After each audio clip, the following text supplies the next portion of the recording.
IELTS এর আরেকটা গুরুত্বপূর্ণ এবং ডিফিকাল্ট একটা সেকশন হচ্ছে রাইটিং সেকশন। রাইটিং সেকশনটাকে খুব গুরুত্বপূর্ণ বলার কারণ আমি একটু পরেই বলব। তবে বলি যে এই সেকশনে খারাপ করার কারণটা কি? কারণটা হচ্ছে আমরা স্বাভাবিকভাবে যে আকারে লেখাপড়া করে থাকি, ফরমাল রাইটিং এর সাথে আমরা অতটা বেশি হয়তো কানেক্টেড না, অতটা বেশি আমরা পরিচিত না। কারণ হচ্ছে আমরা সাধারণত কথা বলার ক্ষেত্রে বা মেসেজিং এর ক্ষেত্রে আমরা ফরমাল ইংলিশ ব্যবহার করি না। আমরা হয়তো এসে, প্যারাগ্রাফ এগুলো লিখে এসেছি তবে সেগুলোর মধ্যেও আমরা খুব ফরমাল ইংলিশ আমরা লেখা শিখি নাই। কিন্তু IELTS এর ক্ষেত্রে আপনাকে অবশ্যই ফরমাল ইংলিশ লিখতে হবে এবং vocabulary এবং সেন্টেন্স চয়েসটা অনেক ভালোভাবে করতে হয়।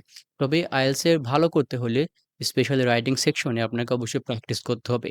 কতটা প্র্যাকটিস করতে হবে? অনেক প্র্যাকটিস করতে হবে যতক্ষণ না পর্যন্ত আপনি আপনার কাঙ্ক্ষিত ব্যান্ড স্কোরে পৌঁছাতে পারছেন।